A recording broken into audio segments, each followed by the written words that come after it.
Hello students, welcome to this class.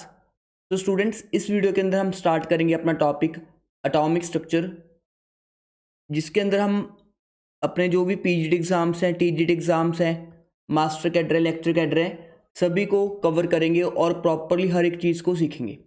ठीक है, इस टॉपिक की इंपॉर्टेंस काफ़ी ज़्यादा होती है बिकॉज कोई भी कॉम्पिटिटिव एग्ज़ाम है उससे एटॉमिक स्ट्रक्चर से क्वेश्चन डेफिनेटली आना ही है। बिकॉज ये टॉपिक हमें बताता है केमिस्ट्री में कैसे हमने जो एटम है उसके अंदर fundamental particles like electron, proton, neutrons को डिस्कवर किया। क्लियर। उसके बाद कौन कौन से रिलेटेड उसके मॉडल्स हैं, तो सारे टॉपिक्स हमने इसी चैप्टर के अंदर कवर करने हैं। तो आप लोग को 3 लेक्चर्स के अंदर ये टॉपिक कंप्लीट मिल जाएगा, जिसमें हम हर एक चीज़ कवर करेंगे from basics to advance level. Clear. तो कोई भी क्वेश्चन आपका इन नोट्स से बाहर नहीं जाएगा। ठीक है, सभी चीज़ों को आपने अच्छे से फॉलो कर लेने। अब एटॉमिक स्ट्रक्चर में देखो, सबसे पहला पॉइंट क्या है, हम डिस्कस करेंगे discovery of fundamental particles. Discovery of fundamental particles. अब फंडामेंटल पार्टिकल कौन कौन से होंगे, आपको पता है एटम के अंदर इलेक्ट्रॉन्स होते हैं, प्रोटॉन्स होते हैं, न्यूट्रॉन्स होते हैं। उनकी डिस्कवरी कैसे हुई थी, तो यहाँ पे बेसिकली हम इलेक्ट्रॉन, प्रोटॉन एंड न्यूट्रॉन की डिस्कवरी के बारे में डिस्कस करेंगे। सेकेंड जो हमारा टॉपिक होगा वो होगा एटॉमिक मॉडल्स के रिलेटेड। अब हमने इलेक्ट्रॉन, प्रोटॉन, न्यूट्रॉन को डिस्कवर कर लिया, अब वो एटम के अंदर कैसे प्रेजेंट है इसके रिगार्डिंग हम पढ़ेंगे।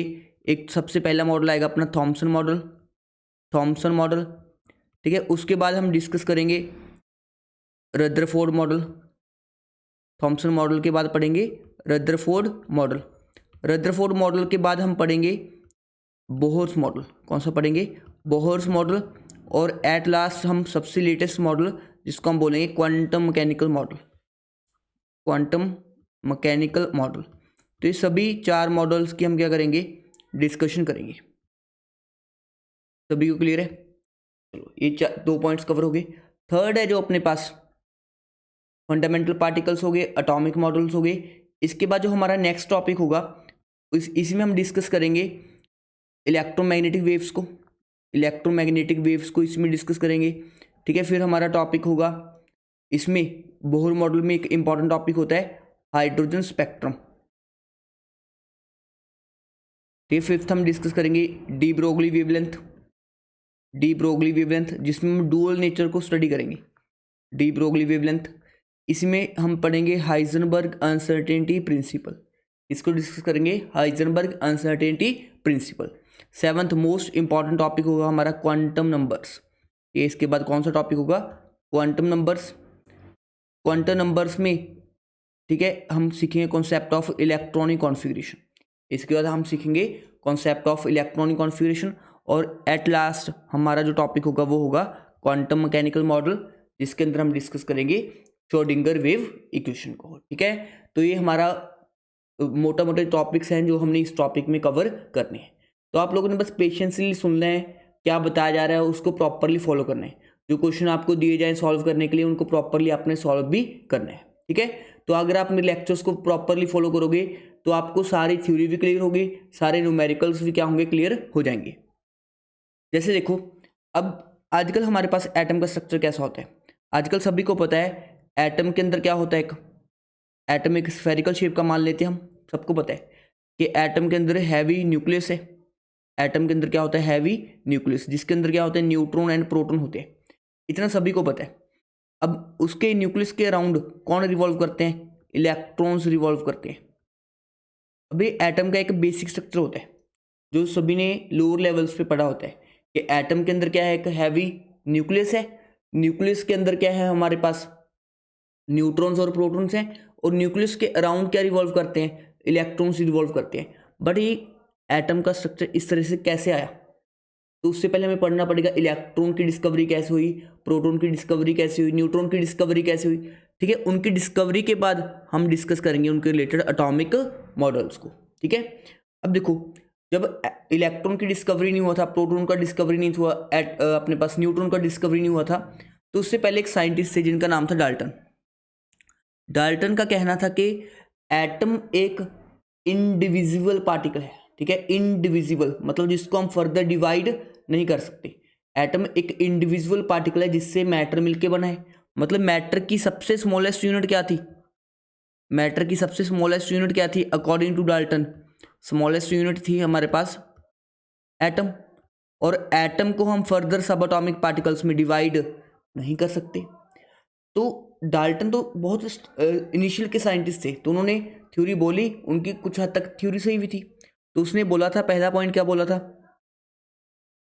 उन्होंने बताया था कि एटम को हम फर्दर सब एटॉमिक पार्टिकल्स में डिवाइड नहीं कर सकते। तो उन्होंने बताया atom is the smallest particle of any substance which can not be divided further. बिल्कुल ठीक है, उनका पॉइंट था, बट हमने एटम को फर्दर डिवाइड कर दिया, तो वहाँ पे जो डाल्टन की ये वाली थ्योरी है ये क्या होगी, हमारे पास फेल होगी। उसका सेकंड पॉइंट था, अब एटम को ना तो हम क्रिएट कर सकते ना ही डिस्ट्रॉय कर सकते हैं। क्लियर, जब भी कोई रिएक्शन होती है, रिएक्शन में एटम्स का क्या होता है, जस्ट रीअरेंजमेंट होता है। एटम्स का क्या होता है, रीअरेंजमेंट। हम ना तो एटम्स को क्रिएट कर सकते हैं ना ही एटम्स को डिस्ट्रॉय कर सकते हैं। क्लियर। उसके अलावा थर्ड पॉइंट था, all the atoms are hard and dense. मतलब उसमें ना एटम्स के मान लीजिए हार्ड होते हैं और काफ़ी डेंस होते हैं।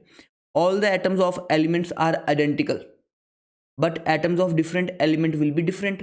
जैसे मेरे पास कोई एलिमेंट है, मैंने आयरन का टुकड़ा ले लिया, ठीक है, आयरन का एटम ले लिया, तो आयरन के जितने भी एटम्स हैं वो क्या होंगे, बोला सेम होंगे। आयरन के सभी एटम्स क्या होंगे, सेम होंगे। बहुत सारे एटम्स होंगे आयरन के एक सैंपल में, बट सभी एटम्स क्या होंगे, सेम होंगे। अगर हम कोई कार्बन का सैंपल ले लें, कार्बन का सैंपल ले लें, तो उसने बोला कार्बन के सैंपल में जितने भी कार्बन के एटम्स हैं सभी क्या होंगे, आइडेंटिकल होंगे। क्लियर, उसने बोला, मैंने नहीं बोला, उसने बोला था अपनी इनिशियल थ्योरी में। अब उसके क्या क्या ड्रॉबैक्स वो भी हम डिस्कस करेंगे। उसके बाद उसने बोला कि जब भी एटम्स कंबाइन करते हैं, ठीक है, वो क्या करते हैं, कुछ उनका फिक्स रेशियो होता है बाय मास। मतलब ऐसा नहीं है कि इस एटम का इस एटम का कुछ भी मास मिक्स हो जाएगा। उसने बोला एक पर्टिकुलर रेशियो में क्या करते हैं, वो कंबाइन करते हैं। क्लियर, ये कुछ पॉइंट्स थे किसके रिगार्डिंग, डाल्टन की थ्योरी के रिगार्डिंग। अब उसके बाद देखो हमारे पास डाल्टन की थ्योरी क्या कर दी गई, after discovery of electron proton and neutrons, Dalton की थ्योरी को हमने कर दिया डिस्कार्ड। अब डिस्कार्ड क्यों किया गया वो समझो ध्यान से। पहली बात तो उसने बोला था एटम इंडिविजुअल पार्टिकल है जिसको डिवाइड नहीं कर सकते, बट एटम को हमने फर्दर सब एटॉमिक पार्टिकल्स में क्या कर दिया, डिवाइड। मतलब लिमिटेशन के अगर डिस्कस करनी हो, लिमिटेशन में क्या बोल सकते हैं, एटम इज फर्दर सब, एटम इज फर्दर सब डिवाइडेड। क्लियर। उसके बाद उसने बोला एटम्स को हम क्रिएट नहीं कर सकते, डिस्ट्रॉय नहीं कर सकते। आजकल एटम को डिस्ट्रॉय किया जा सकता है एटॉमिक बॉम्ब्स में, ठीक है ना। उसके अलावा all the atoms are hard and dense, ठीक है, इसको हम थोड़ा सा आगे इन फ्यूचर जाके देखेंगे कि एटम हार्ड या डेंस होता है या नहीं होता। अगर डेंस होता है तो किसकी वजह से होता है। क्लियर। उसके अलावा उसका ये पॉइंट काफ़ी गलत था कि all the atoms of elements are identical, कि अगर कार्बन है, कार्बन के सभी एटम आइडेंटिकल होंगे। मुझे बताओ, आप लोग को इतना तो पता होगा कि कार्बन के दो आइसोटोप्स होते हैं, एक कार्बन का 12 वाला आइसोटोप होता है, एक कार्बन का 14। मतलब 12 वाला और 14 वाला दो एटम है कार्बन के, बट दोनों थोड़े थोड़े डिफरेंट है। एक का मास 12 है, एक का मास 14 है। तो अगर ये पॉइंट सही नहीं है ना पूरी तरह से कि एटम अगर हमारे पास क्या होंगे, डिफरेंट एटम सेम होंगे, एलिमेंट सेम होगा, तो उसके एटम भी सेम होंगे। हम मोस्टली केसेस में सेम होंगे बट डिफरेंट भी हो सकते हैं। उसके अलावा ये पॉइंट कुछ हद तक सही है कि कंपाउंड कैसे बनता है, जब एटम किसी रेशियो में क्या करते हैं, कंबाइन करते हैं। चलो हमें समझ आ गया कि सबसे पहले जो थ्योरी थी रिगार्डिंग एटम वो दिया था डाल्टन ने। उसने बोला था एटम को हम फर्दर सब एटॉमिक पार्टिकल्स में डिवाइड नहीं कर सकते। अब नेक्स्ट चीज़ क्या है हमारे पास, डाल्टन बहुत सारी चीज़ों को एक्सप्लेन नहीं कर पाया, डाल्टन बहुत सारी चीज़ों को एक्सप्लेन नहीं कर पाया। जैसे क्या क्या एक्सप्लेन नहीं कर पाया, पहली बात तो वो discovery of electron proton and neutron को डिस्क्राइब नहीं कर पाया, पहला पॉइंट। दूसरा पॉइंट, उसने the major problems before the scientist at that time were to account the stability of atom after discovery of electron proton neutron. अगर चलो हमने इलेक्ट्रॉन प्रोटॉन न्यूट्रॉन डिस्कवर कर लिए, कैसे वो एटम के अंदर प्रेजेंट है। क्लियर, कैसे to compare the behaviour of one element from other elements, एक एलिमेंट दूसरे एलिमेंट से कैसे डिफरेंट है, कार्बन ऑक्सीजन से कैसे डिफरेंट है। क्लियर, तो ये सारी प्रॉपर्टीज को हमने डिस्कस करना है इस चैप्टर के अंदर, ठीक है। तो अभी तक हमने सीखा सिंपली डाल्टन की थ्योरी के बारे में, डाल्टन ने क्या बताया था। नेक्स्ट पॉइंट देखो, अब हमारे पास नेक्स्ट जो चैलेंज है वो है सब एटॉमिक पार्टिकल्स। सब एटॉमिक पार्टिकल्स मैं आपको बता ही चुका हूँ, 3 सब एटॉमिक पार्टिकल है अपने पास, इलेक्ट्रॉन्स, प्रोटॉन्स एंड न्यूट्रॉन्स। तो सबसे पहले हमने देखना है कि इलेक्ट्रॉन, प्रोटॉन, न्यूट्रॉन का डिस्कवरी कैसे हुआ। ठीक है, पहले हम देखते हैं हमें कैसे पता चला एटम के अंदर चार्ज पार्टिकल हो सकते हैं। एटम के अंदर, एटम कंटेन चार्ज पार्टिकल। ठीक है, एटम के अंदर हमारे पास क्या होता है, चार्ज पार्टिकल होता है। ये हमें कैसे पता चला कि एटम के अंदर चार्ज पार्टिकल होता है? पहले हम यहीं से स्टार्ट करते हैं। देखो, आप लोग को इतना तो आइडिया है कि इलेक्ट्रॉन नेगेटिव चार्ज होता है, प्रोटॉन पॉजिटिव चार्ज होता है और न्यूट्रॉन क्या होता है, न्यूट्रल पार्टिकल्स होते हैं, सबको पता है। अब साइंटिस्ट लोगों को कैसे पता चला कि एटम के अंदर चार्ज है? जैसे इसके लिए आप सिंपल सा एग्जांपल कर सकते हो। आप क्या करो, एक कॉम्ब लो, ड्राई कॉम्ब लो, कॉम्ब को ना ड्राई हेयर्स पे क्या करो, रब करो।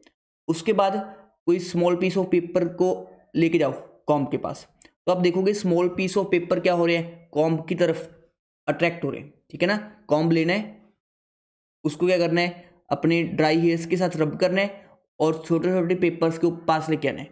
तो पेपर्स क्या होंगे, अट्रैक्ट होंगे। ये क्या शो कर रहा है कि एटम के अंदर कुछ ऐसा है जिसके ऊपर क्या है, चार्ज पार्टिकल्स है।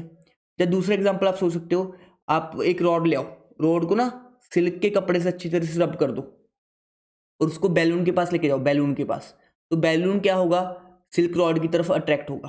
तो ये सारी चीज़ें क्या शो कर रही हैं कि एटम के अंदर समथिंग चार्ज है जिसकी वजह से अट्रैक्शन या रिपल्शन हो रहा है। एटम के अंदर क्या है, कुछ चार्ज पार्टिकल है जिसकी वजह से क्या हो रहा है, अट्रैक्शन या रिपल्शन।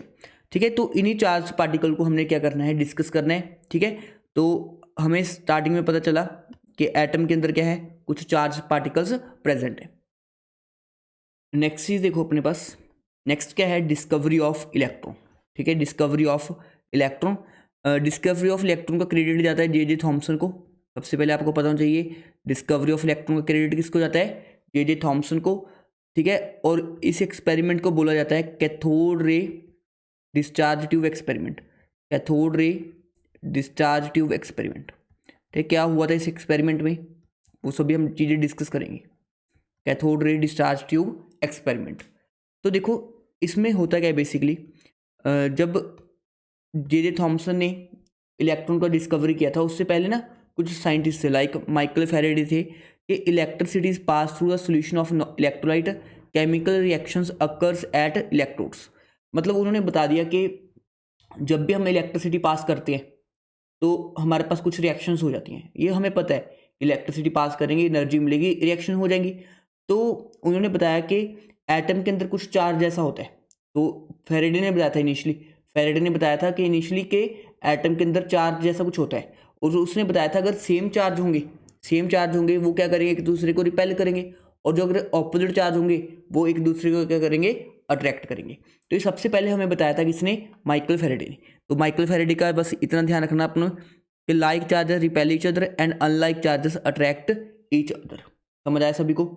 उसके बाद देखो माइकल फैराडे साइंटिस्ट था जिसने जो सोल्यूशन में से जो इलेक्ट्रिसिटी पास की, ठीक है, पानी में से जैसे इलेक्ट्रिसिटी पास कर दे, करंट जनरेट होता है, ठीक है, उसने गैसेस के थ्रू भी इलेक्ट्रिसिटी को क्या कराया, पास कराया। उसने देखा कि गैसेस भी कुछ लो प्रेशर पे इलेक्ट्रिसिटी को कंडक्ट कर सकती है। देखो नॉर्मल कंडीशन पे गैसेस इलेक्ट्रिसिटी कंडक्ट नहीं कर सकती, अदरवाइज मैं जा रहा हूँ साथ में तो एयर तो है ही, गैसेस तो है ही हमारे पास, तो इलेक्ट्रिसिटी हमें लग जाती। बट इलेक्ट्रिसिटी को गैसेस कंडक्ट कर सकती हैं कब, जब हम प्रेशर को क्या कर दे, बहुत ज़्यादा रिड्यूस। ये सब किसने शो किया था, माइकल फैराडे ने। ये किसने शो किया था, माइकल फैराडे। इसी एक्सपेरिमेंट को आगे कंटिन्यू किया किसने, जे थॉमसन ने। किसने कंटिन्यू किया, जे थॉमसन ने। तो मेनली हमने किसको डिस्कस करना है, जे थॉमसन को। बस माइकल फैराडे के बारे में इतना पता होना चाहिए कि उन्होंने बताया था कि गैसेस से भी हमारे पास क्या हो सकती है, इलेक्ट्रिसिटी कंडक्ट हो सकती है। ठीक है, अब देखो जे थॉमसन का एक्सपेरिमेंट क्या था। ठीक है, जे थॉमसन का एक्सपेरिमेंट क्या था, जे थॉमसन। अब ना यहाँ पे हमारे पास एक कैथोड रे ट्यूब होती है, ये देखो दिख रही है आपको, ये गोल सी ट्यूब। ठीक है, इसको हम बोलते हैं कैथोड रे ट्यूब। अब कैथोड रे ट्यूब में दो इलेक्ट्रोड्स होते हैं। इलेक्ट्रोड्स मतलब जो इलेक्ट्रिसिटी कंडक्शन में हेल्प करेंगे। एक होता है कैथोड और दूसरा होता है एनोड। कैथोड के ऊपर होता है नेगेटिव चार्ज, एनोड के ऊपर होता है पॉजिटिव चार्ज। तो माइकल फैराडे ने क्या किया था, माइकल फैराडे ने भी, और इसको आगे कंटिन्यू किया था जे थॉमसन ने। उन्होंने यहाँ पे क्या फिल कर दी थी, गैस फिल कर दी थी। इस कंटेनर के अंदर क्या फिल कर दी थी, गैस। गैस कोई भी ले सकते हैं, कोई इशू नहीं है। इस कंटेनर के अंदर उन्होंने फिल कर दी थी गैस। अब गैस का प्रेशर क्या करना था, काफ़ी रिड्यूस करना था। अगर गैस का प्रेशर रिड्यूस करना था तो उन्होंने यहाँ पे लगा दिया वैक्यूम पंप। ठीक है, यहाँ पे क्या लगा दिया, वैक्यूम पंप। वैक्यूम पंप क्यों लगाया गया, टू रिड्यूस द प्रेशर। ठीक है, वैक्यूम पंप क्यों लगाया गया, to reduce pressure, to reduce pressure. Clear. और यहाँ पे नेगेटिव टर्मिनल को नेगेटिव से कनेक्ट कर दिया, पॉजिटिव टर्मिनल को पॉजिटिव से। देखो ये छोटा डंडा है, नेगेटिव को शो करता है, बड़ा डंडा पॉजिटिव को शो करता है। नेगेटिव टर्मिनल को नेगेटिव से कनेक्ट कर दिया, पॉजिटिव टर्मिनल को पॉजिटिव से कनेक्ट कर दिया, और यहाँ पे एक हाई वोल्टेज का बैटरी लगा दिया। क्या लगा दिया, हाई वोल्टेज का बैटरी, जिससे इलेक्ट्रिसिटी क्या होगी, पास होगी। तो नियर अबाउट 10⁻⁴ वोल्टेज का हमने यहाँ पे क्या अप्लाई कर दिया, बैटरी अप्लाई कर दिया। क्या अप्लाई कर दिया, बैटरी अप्लाई कर दिया। जैसे ही हमने हाई वोल्टेज अप्लाई की, जैसे ही हमने क्या की, हाई वोल्टेज अप्लाई की, तो हमने क्या अब देखा, जो गैसेस है वो इलेक्ट्रिसिटी से कंडक्ट करेंगी। जब हमने हाई वोल्टेज अप्लाई की तो हमने देखा कुछ रेडिएशंस जा रही हैं, कुछ रेडिएशंस जा रही हैं कहाँ से, कैथोड से एनोड की तरफ। कुछ रेडिएशंस जा रही हैं कहाँ से, कैथोड की एनोड की तरफ, कैथोड से एनोड की तरफ जा रही है। क्या अपीयर हुआ, हमें कुछ रेडिएशन जाती दिखाई दी, कहाँ से, कैथोड से एनोड की तरफ। अब देखो, अगर ये कैथोड से एनोड की तरफ जा रही है, मतलब नेगेटिव से किधर की तरफ जा रही हैं, पॉजिटिव की तरफ। नेगेटिव से किधर जा रही हैं, पॉजिटिव की तरफ। नेगेटिव से पॉजिटिव की तरफ कौन जाएगा, जो खुद नेगेटिव होगा ना। देखो इधर से आ रही है, इधर को जा रही है, नेगेटिव से आ रही हैं, पॉजिटिव की तरफ जा रही हैं, तो खुद क्या होंगी, नेगेटिव चार्ज रेस। इन्हीं नेगेटिव चार्ज रेस को क्या बोला गया, कैथोड रेस। ठीक है, इन्हीं नेगेटिव चार्ज रेस को क्या बोला गया, कैथोड रेस। इन्हीं नेगेटिव चार्ज रेस को हमने क्या बोला, कैथोड रेस। समझ आया सभी को, इन्हीं नेगेटिव चार्ज रेस को हमने बोला कैथोड रेस। बेसिकली क्या होते हैं कैथोड रेस, जब हमने हाई वोल्टेज अप्लाई की तो हमें गैसेस से कुछ जो पार्टिकल्स हैं वो या रेस है एनोड से कैथोड की तरफ जाती हुई, सॉरी उल्टा बोल रहा हूँ, कैथोड से एनोड की तरफ जाती हुई दिखाई दी। बिकॉज ये कैथोड से एनोड की तरफ जा रही हैं, इसलिए इसको हमने बोला कैथोड रेस। क्या बोला इसको, कैथोड रेस। अब इसी चीज़ को देखो ध्यान से। अब हमें कैसे पता चला कि कुछ रेस जा रही है, हमें दिखाई दी क्या रेस, नहीं दिखाई तो नहीं दी रेस, बिल्कुल भी रेस दिखाई नहीं दी। बट हमें पता कैसे चला, तो हमने ना जो ये मटेरियल है, जो हमारा मटेरियल है, देखो यहाँ पे ना हमने कोटिंग कर दी। क्या कर दी, कोटिंग। कोटिंग किसकी की, किसे फ्लोरोसेंट मटेरियल की। कोटिंग किसकी की हमने, किसे फ्लोरोसेंट मटेरियल की। फ्लोरोसेंट मटेरियल का कोटिंग कर दिया, ये फ्लोरोसेंट मटेरियल का क्या कर दिया हमने, कोटिंग कर दिया। अभी फ्लोरोसेंट मटेरियल कौन सा होता है, जिंक सल्फाइड। क्या होता है, जिंक सल्फाइड। फ्लोरोसेंट मटेरियल क्या होता है हमारा, जिंक सल्फाइड। जब भी जिंक सल्फाइड के ऊपर आके कोई पार्टिकल हिट करेगा तो हमें क्या प्रोड्यूस होगी, चमक प्रोड्यूस होगी। क्या प्रोड्यूस होगी, चमक प्रोड्यूस होगी। तो कैथोड रेस इधर से आ रही थी, इधर से आ रही थी, इधर से आ रही थी, जब इस ग्लास को टच करेंगी, ग्लास को क्या करेंगी, टच करेंगे, क्या प्रोड्यूस होगी, चमक। तो चमक का प्रोड्यूस होना क्या बता रहा है कि कुछ रेस आ रही हैं, कहाँ से आ रही हैं, कैथोड से एनोड की तरफ। कहाँ से आ रही है, कैथोड से एनोड की तरफ। और इन्हीं रेस को क्या बोला गया, कैथोड रेस। या इसी कैथोड रेस को कैथोड रेस बोल दो, या इनको हम बोल सकते हैं negative charge particles. Negative charge क्यों है, कोई कहाँ से आ रहे हैं, नेगेटिव से पॉजिटिव की तरफ आ रहे हैं। इसी नेगेटिव चार्ज पार्टिकल्स को हमने बोला इलेक्ट्रॉन्स। क्या बोला, इलेक्ट्रॉन्स। इन्हीं नेगेटिव चार्ज पार्टिकल्स को हमने बोला इलेक्ट्रॉन्स। समझ आया सभी को। अब देखो नेक्स्ट क्या है, एक cathode ray discharge tube with perforated anode. ठीक है, अब हमने यहाँ पे जो एनोड लिया था, एक्चुअली वो परफोरेटेड लिया था। परफोरेटेड का मतलब क्या होता है, इसमें होल्स थे। क्या थे, होल्स। मतलब जैसे जैसे एनोड रेज आ रही हैं, देखो इधर से एनोड रेज आ रही हैं, कहाँ से पास होंगी, इस होल से पास हो जाएंगी। जब होल से पास होंगी तो क्या होगा, यहाँ पे स्ट्राइक करेंगी। यहाँ पे कौन सी कोटिंग कर रखी है हमने, फ्लोरोसेंट कोटिंग। किसकी, जिंक सल्फाइड की। जिससे हमें पता चल जाएगा कुछ पार्टिकल आके यहाँ पे क्या हुए हैं, हिट हुए हैं। कुछ पार्टिकल यहाँ पे आके क्या हुए हैं, हिट हुए हैं। तो इस तरह से हमारे पास इसका डिस्कवरी हुआ स्टूडेंट्स, कैथोड रेस का डिस्कवरी हुआ। इसका डिस्कवरी हुआ, कैथोड रेस का यहाँ पे हमारे पास डिस्कवरी हो गया।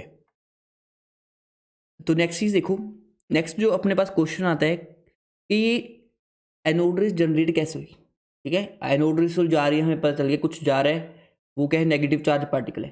बट ये नेगेटिव चार्ज पार्टिकल आए कहाँ से, ये क्वेश्चन है।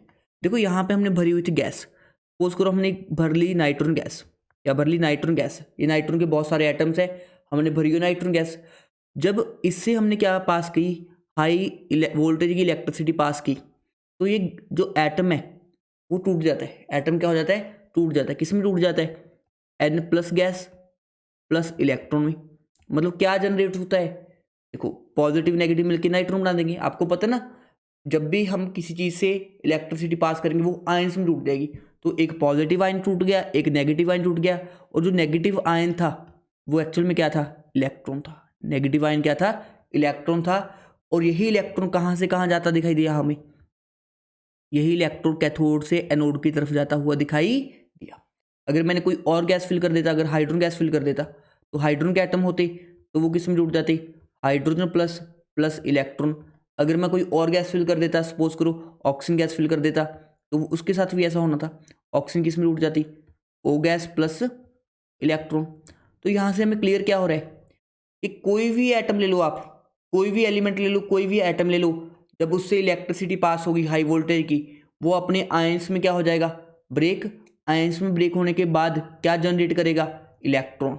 मतलब ऑल द जितने भी एलिमेंट्स हैं सब में क्या प्रेजेंट होता है, इलेक्ट्रॉन प्रेजेंट होता है। जितने भी एलिमेंट्स हैं उन सब में क्या प्रेजेंट होता है, इलेक्ट्रॉन प्रेजेंट होता है। मतलब इलेक्ट्रॉन सब में सेम है, इलेक्ट्रॉन क्या है, सब में सेम है। तो यहाँ से एक नोट लिखो important, nature of cathode rays. Nature of cathode rays, cathode rays क्या है basically, cathode rays nothing but electron. Nature of cathode rays या electron does not depend upon nature of gas taken. मतलब कोई भी gas लो, देखो आप सब में क्या प्रोड्यूस होना है, इलेक्ट्रॉन ही प्रोड्यूस होना है। तो जो कैथोड रेस का नेचर है वो कहाँ, किसके ऊपर डिपेंड नहीं कर रहा, गैस के ऊपर डिपेंड नहीं कर रहा, ठीक है। तो यहाँ पे हमारा डिस्कवरी ऑफ कैथोड रेस क्या होता है, कंप्लीट होता है। अब कैथोड रेस की कुछ प्रॉपर्टीज होती हैं, उनको हम डिस्कस कर लेते हैं। जैसे पहली प्रॉपर्टीज है, कैथोड रेस कहाँ से कहाँ ट्रेवल करती हैं, कैथोड से स्टार्ट होती हैं, जाती कहाँ पे, एनोड की तरफ जाती हैं। Clear. These rays themselves are not visible, देख खुद विजिबल नहीं होती, बट इनका हम स्टडी कर सकते हैं कैसे, कोई फ्लोरोसेंट या इसको हम बोलते हैं phosphorescent material which glow on heating, ठीक है। सभी को समझ आ गया, ये बता चुका हूँ मैं। अब उसके बाद देखो हमने ना फील्ड लगाई, क्या लगाई, फील्ड। फील्ड का मतलब होता है पॉजिटिव फील्ड लगा दी। सपोज करो मैं इलेक्ट्रिक फील्ड लगाई, यहाँ पे पॉजिटिव फील्ड लगा दी, यहाँ पे नेगेटिव फील्ड लगा दी, ठीक है। तो आप मुझे बताओ इलेक्ट्रॉन्स या कैथोड रेज किसकी तरफ बेंड होगी, कैथोड रेज बेंड होगी towards positive plate. Cathode rays किसकी तरफ बेंड होगी, पॉजिटिव प्लेट की तरफ बेंड होगी। तो ये शो क्या कर रहा है, पॉजिटिव प्लेट की तरफ बेंड होना, कि कैथोड रेज के ऊपर खुद के ऊपर कौन सा चार्ज है, नेगेटिव चार्ज है, ठीक है ना। तो in the absence of electric and magnetic field ये स्ट्रेट लाइन में ट्रेवल नहीं करती। इन द एब्सेंस में तो क्या होगा, सीधा जाएंगी। कैथोड रेज कैसे ट्रेवल करेंगी, सीधा, in the absence of electric and magnetic field. But जैसे ही हम इलेक्ट्रिक फील्ड या मैग्नेटिक फील्ड लगाएंगे, जैसे ही मैंने इलेक्ट्रिक फील्ड लगाई, ये किसकी तरफ बेंड हो जाएंगी, पॉजिटिव प्लेट की तरफ। In the presence of electrical और magnetic field the behaviour of cathode rays are similar to expected from negative charge particle. मतलब जैसा नेगेटिव चार्ज पार्टिकल का बिहेवियर होता है, वैसे किसका बिहेवियर था, कैथोड रेज का। Cathode rays consist of negative charge particle. मतलब देखो ये आ रही है रेज, कैथोड रेज, हमने लगा दी प्लेट, यहाँ पे पॉजिटिव प्लेट, यहाँ पे नेगेटिव प्लेट, ये किसकी तरफ बेंड होगी, ये बेंड होगी पॉजिटिव प्लेट की तरफ। पॉजिटिव प्लेट की तरफ बेंड होना क्या शो कर रहा है, इनके ऊपर खुद के ऊपर कौन सा चार्ज प्रेजेंट है, नेगेटिव चार्ज प्रेजेंट है।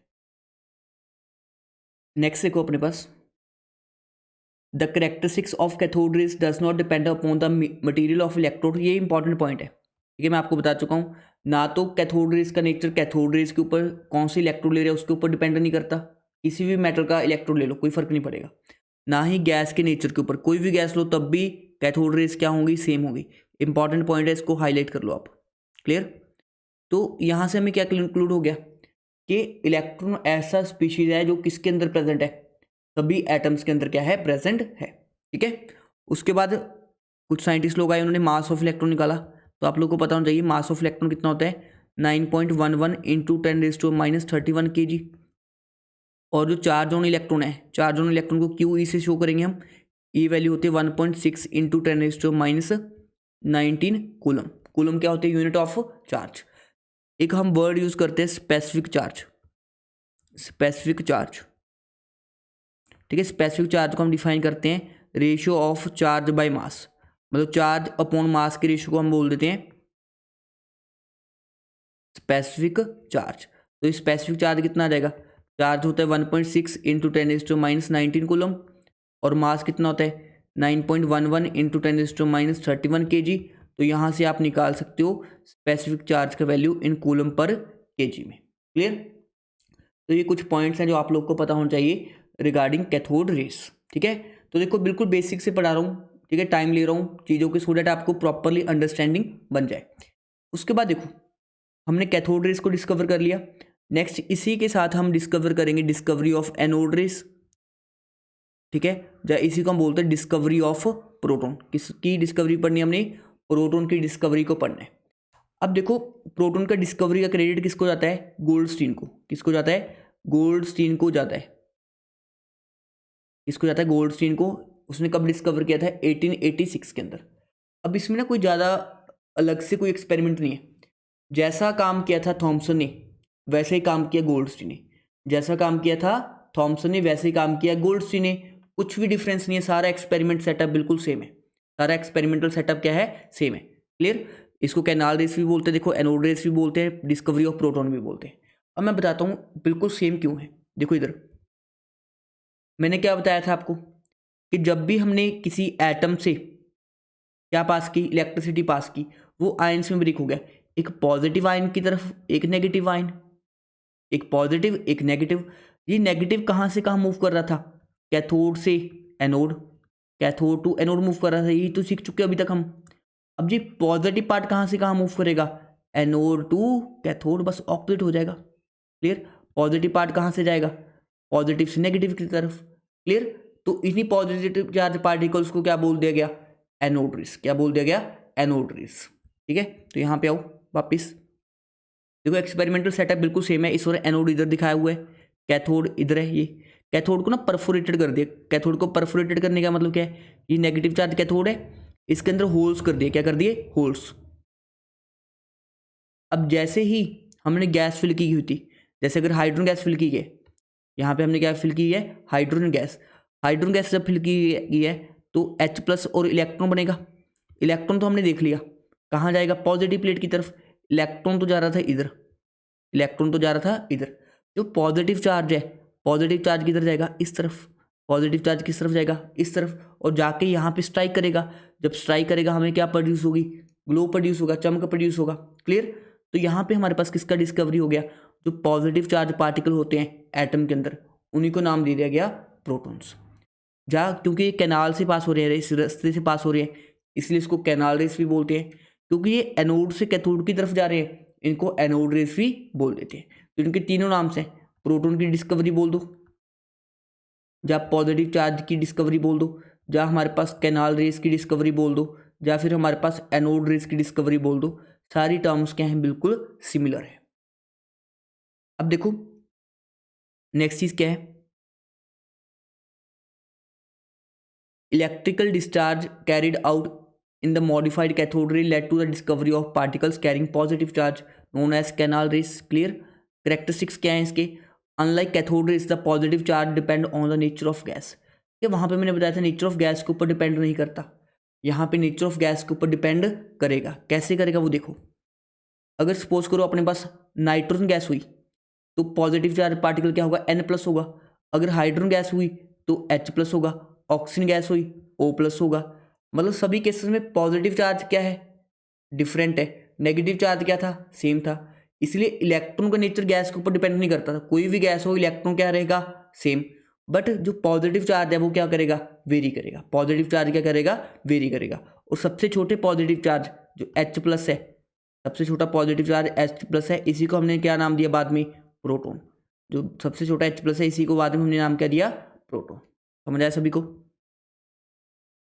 तो देखो पहला पॉइंट क्लियर है, unlike cathode rays the positive charge particle depend on the nature of gas. दूसरा point, the charge to mass ratio is found to depend on the gas. बिल्कुल ठीक है, अगर पॉजिटिव चार्ज चेंज करेगा तो charge to mass ratio भी क्या करेगा, चेंज करेगा। उसके बाद some of the positively charge particle carry a multiple of the fundamental unit of electrical charge. मतलब किसी के ऊपर 1 इलेक्ट्रॉन का चार्ज होगा, किसी के ऊपर 2 का हुआ, किसी के ऊपर 3 का हुआ, ठीक है। उसके बाद the behaviour of these particle in the magnetic and electric field is opposite, ठीक है, और बिल्कुल ऑपोजिट होगा। क्यों? कैथोड रेज कहाँ से ट्रैवल करती थी, नेगेटिव से पॉजिटिव, ये कहाँ से ट्रैवल करेंगी, पॉजिटिव से नेगेटिव। जैसे ही मैंने फील्ड लगाई, ये इलेक्ट्रिक फील्ड लगाई, देखो तो कैथोड रेज आ रही है, sorry anode rays. Anode rays मतलब क्या है, पॉजिटिव चार्ज रेज आ रही है। देखो पॉजिटिव चार्ज रेज आ रही है, ये आ रही है पॉजिटिव चार्ज, ये किसकी तरफ बेंड हो जाएंगी, ये बेंड हो जाएंगी हमारे पास नेगेटिव पार्ट की तरफ। क्लियर? उसके बाद देखो the lightest positive part is called as proton, ठीक है। लाइटेस्ट पॉजिटिव चार्ज पार्टिकल कौन सा होता है, हाइड्रोजन H+, इसी को हम क्या बोल देते हैं, कई बार प्रोटॉन बोल देते हैं, ठीक है ना। द रिमूव्ड इलेक्ट्रॉन्स कंस्टिट्यूट, ठीक है, ये सभी पॉइंट हम डिस्कस कर चुके हैं, इसमें कुछ और नहीं, आप एक बार थ्योरीज को पढ़ लेना, ठीक है। मेन तो आपको पॉइंट पता होना चाहिए कि एनोड रेज किन को बोलते हैं, कैसे उनकी डिस्कवरी हमारे पास हुई थी। अब उसके बाद आता है स्टूडेंट्स थर्ड फंडामेंटल पार्टिकल, जिसको हम बोलते हैं डिस्कवरी ऑफ न्यूट्रॉन। क्या बोलते हैं, डिस्कवरी ऑफ न्यूट्रॉन। देखिए बहुत टाइम बाद हुई, ये हुई अब लगभग हमारे पास 1932 में। कितने में हुई, 1932 में हुई थी, चैडविक के द्वारा। किसने, चैडविक के द्वारा हमारे पास 1932 में किया गया। क्लियर? अब देखो हमारे पास 1932 में हुआ क्या था, ये साइंटिस्ट लोग कुछ काम करते रहते, उन्होंने क्या किया था, हमारे पास एक बेरिलियम मेटल है, कौन सा मेटल है, बेरिलियम का मेटल है, ये बेरिलियम है, बेरिलियम एक मेटल होता है, बेरिलियम क्या होता है, एक मेटल। बेरिलियम मेटल के ऊपर अल्फा पार्टिकल्स को स्ट्राइक किया था, बेरिलियम पार्टिकल के ऊपर किसको स्ट्राइक किया था, अल्फा पार्टिकल्स को। ये अल्फा पार्टिकल है, इनको किसके ऊपर स्ट्राइक किया, बेरिलियम के मेटल के ऊपर स्ट्राइक किया। अल्फा पार्टिकल को स्ट्राइक किया किसके ऊपर, बेरिलियम के मेटल के ऊपर। अब देखो अल्फा पार्टिकल क्या होता है, समझो पहली बात तो, अल्फा पार्टिकल होता है हीलियम का न्यूक्लियस। जैसे आपको समझाता हूँ अल्फा पार्टिकल का मतलब क्या होता है, आप लोगों को कभी दिक्कत नहीं आएगी कि अल्फा पार्टिकल क्या होते हैं। देखो आपको पता है हीलियम को कैसे रिप्रेजेंट करते हैं, 2He4, ठीक है, 2He4, इससे हम रिप्रेजेंट करते हैं हीलियम को। अब इसमें अगर आपको पता हो प्रोटॉन कितने हैं, जो ये नंबर होता है यही प्रोटॉन होते हैं, प्रोटॉन 2, यही नंबर किसके इक्वल होता है, इलेक्ट्रॉन 2। अगर हम न्यूट्रॉन निकालने होते हैं, प्रोटॉन से न्यूट्रॉन को माइनस कर देते हैं, सॉरी मास नंबर से एटॉमिक नंबर को माइनस कर देते हैं, 4 - 2 2। तो मतलब हीलियम के पास 2 इलेक्ट्रॉन है, 2 प्रोटॉन है, 2 न्यूट्रॉन है। अब मैंने क्या किया, इसको डबली आयनाइज्ड कर दिया। क्या कर दिया, डबली ionised, doubly ionised. Doubly ionised करने का मतलब क्या है, इससे हमने क्या निकाल दी, 2 इलेक्ट्रॉन निकाल दिए। तो बचेगा क्या, बचेगा क्या हमारे पास, 2 प्रोटॉन बचेंगे, 2 न्यूट्रॉन बचेंगे। ये क्या कहाँ पे प्रेजेंट होते हैं, inside helium nucleus, inside helium nucleus. इसी पार्टिकल्स को, इसी न्यूक्लियस को हम क्या बोलते हैं, अल्फा पार्टिकल। क्या बोलते हैं, अल्फा पार्टिकल। मतलब अल्फा पार्टिकल कैसे पार्टिकल्स होते हैं, पॉजिटिवली चार्ज पार्टिकल्स होते हैं। कैसे पार्टिकल होते हैं, पॉजिटिवली चार्ज्ड पार्टिकल्स। तो यहाँ पे आप 2-3 चीज़ें ध्यान रखो। अल्फा पार्टिकल को अगर आपको डिस्क्राइब करना हो कि अल्फा पार्टिकल क्या है, या तो आप अल्फा पार्टिकल को बोल सकते हो हीलियम न्यूक्लियस, या तो हम डिफाइन कर सकते हो एज हीलियम न्यूक्लियस, या हम बोल सकते हैं doubly ionised, doubly ionised helium atom, doubly ionised helium atom. ठीक है, दोनों हमारे पास किसका मतलब हो जाएगा, अल्फा पार्टिकल का। कहने का मतलब क्या है, अल्फा पार्टिकल कुछ पार्टिकल है जिनके ऊपर कौन सा चार्ज होता है, पॉजिटिव चार्ज होता है। कौन सा चार्ज होता है उनके ऊपर, पॉजिटिवली चार्ज। अब देखो जब हमने बेरिलियम मेटल के ऊपर अल्फा पार्टिकल को बम्बार्ड किया तो कुछ रिएक्शन वगैरह हुई, कोई कुछ क्या हुई, रिएक्शन। तो वो हीलियम को हम ऐसे रिप्रेजेंट करेंगे 2He4, बेरिलियम को हम ऐसे शो करेंगे 4 एटॉमिक नंबर होता है इसका, बेरिलियम इसका मास नंबर होता है 9। तो एक रिएक्शन हुई जिससे हमारे पास बना कार्बन। कार्बन तो सभी को पता है 6C12 बन गया, प्लस अपने पास कुछ अलग सा पार्टिकल बना। देखो हमने बैलेंसिंग करनी है, 2 + 4 6 हो गया, तो यहाँ पे जो पार्टिकल होगा यहाँ पे 0 आ जाएगा। अब 4 और 9 13, ठीक है, और यहाँ पे सॉरी 13, इधर 12 तो है, यहाँ पे लगा दिया 1। अब जो ये पार्टिकल बना इसी को हमने बोला क्या, न्यूट्रॉन। इसी को क्या बोला हमने, न्यूट्रॉन। मतलब इस रिएक्शन में एक पार्टिकल बाहर निकल के आया, इस रिएक्शन में एक पार्टिकल बाहर निकल के आया जिसको हमने नाम दिया न्यूट्रॉन। अब ये न्यूट्रॉन नाम क्यों दिया, हमने पॉजिटिव प्लेट लगाई, हमने क्या लगाई, पॉजिटिव प्लेट, एक तरफ लगाई नेगेटिव प्लेट। जो ये पार्टिकल जा रहा था ये किसी तरफ नहीं बेंड हुआ, ये सीधा निकल गया, ये पार्टिकल सीधा निकल गया। इट मीन्स इसके ऊपर कोई चार्ज नहीं है। मतलब किस तरह का पार्टिकल है, न्यूट्रल पार्टिकल है। इस तरह का पार्टिकल है, न्यूट्रल पार्टिकल है। और न्यूट्रल वर्ड से कौन सा नाम आ गया अपने पास, न्यूट्रॉन।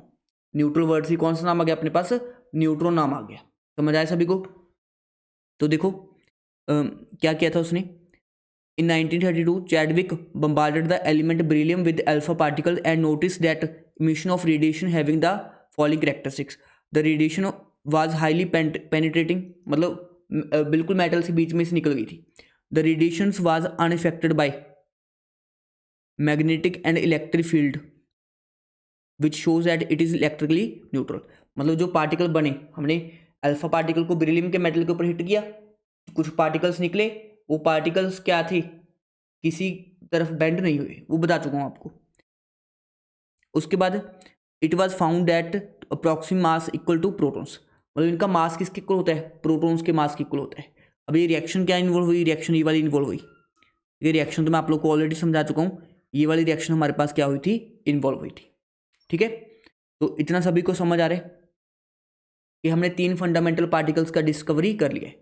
कौन कौन से 3 फंडामेंटल पार्टिकल का डिस्कवरी किया हमने, इलेक्ट्रॉन का, फिर हमने डिस्कवरी किया प्रोटॉन का, फिर हमने डिस्कवरी किया न्यूट्रॉन का।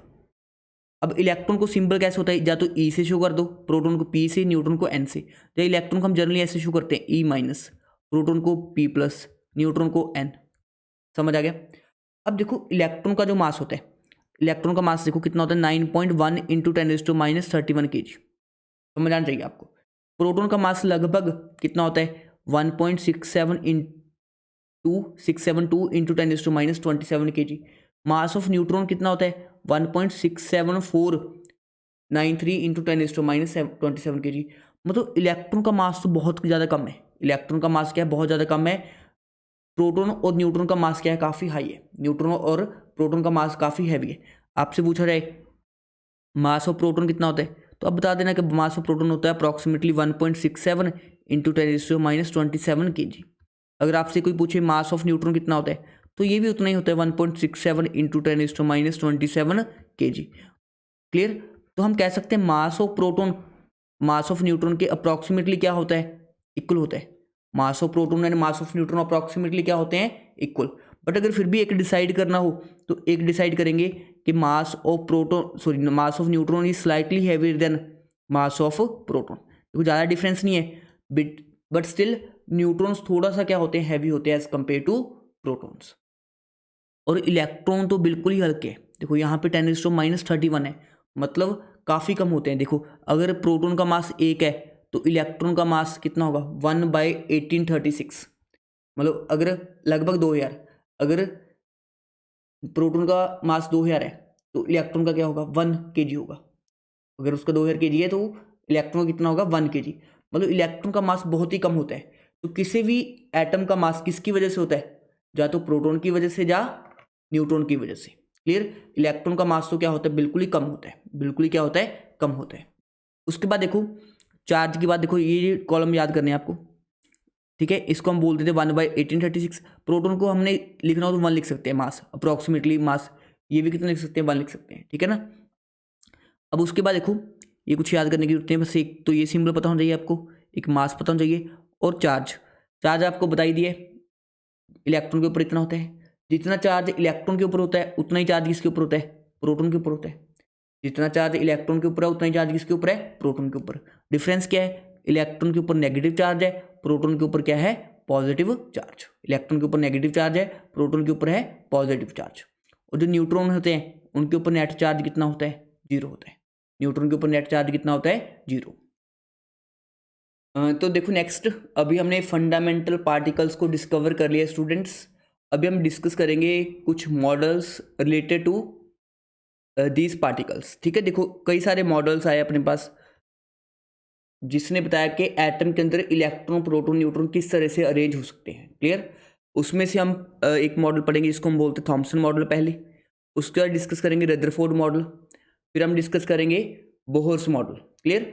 और लास्ट में, लास्ट एंड फाइनल हमारा जो मॉडल होगा वो होगा वेव मैकेनिकल मॉडल, जिसके अंदर हम क्वांटम नंबर्स के बारे में पढ़ेंगे as well as Schrodinger wave equation को क्या करेंगे, स्टडी करेंगे।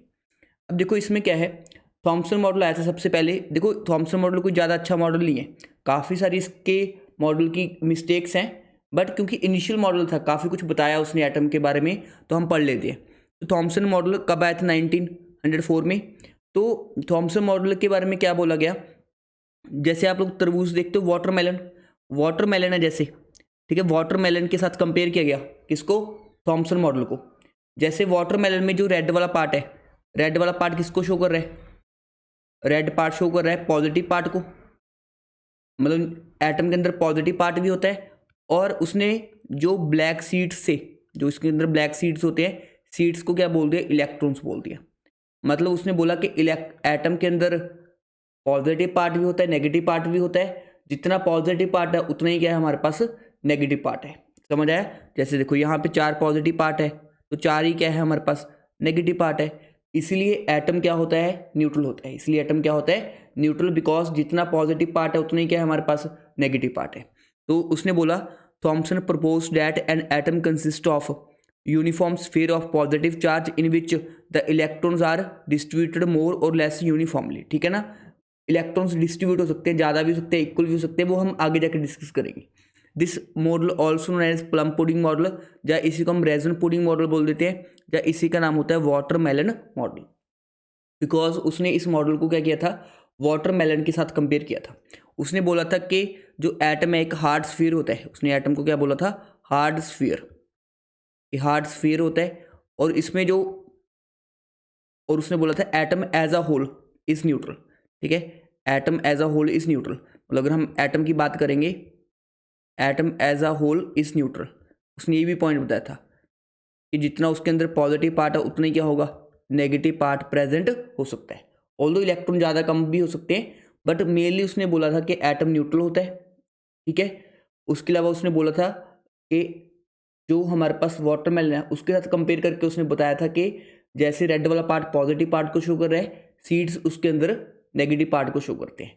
बट उसका ये मॉडल फेल हो गया, बिकॉज हमने उस टाइम न्यूट्रॉन का डिस्कवरी हुआ ही नहीं था। देखो न्यूट्रॉन का डिस्कवरी हुआ 1934 में, ये मॉडल आया 1904 में, तो उस टाइम न्यूट्रॉन की डिस्कवरी नहीं हुई थी, तो न्यूट्रॉन का तो कोई इसमें डिस्कवरी का पॉइंट ही नहीं है। क्लियर। तो ड्रॉबैक क्या थी इसकी, An important drawback of this model is that mass of atom is considered to be evenly spread over the atom। इसने बोला था कि मास, देखो कहीं पे जहाँ पे पॉजिटिव पार्ट है वहाँ पे जो मास ज़्यादा होगा, नेगेटिव पार्ट है वो वहाँ पे मास क्या होगा, कम होगा। तो बट एक्चुअल में क्या होता है कि मास ऑफ एटम्स क्या होता है, is considered to be evenly spread over the atom. दूसरा, इट इज़ स्टैटिक मॉडल, मतलब इसमें इलेक्ट्रॉन्स का कोई मूवमेंट के बारे में नहीं बताएगा। आपको पता है प्रैक्टिकली कि न्यूक्लियस के अराउंड इलेक्ट्रॉन क्या करते हैं, रिवॉल्व करते हैं। उसके अलावा न्यूक्लियस की डिस्कवरी भी नहीं थी, no place for nucleus, the no place for neutron, क्योंकि न्यूट्रॉन उस टाइम डिस्कवरी नहीं हुए थे, तो न्यूट्रॉन का कोई पॉइंट ही नहीं है।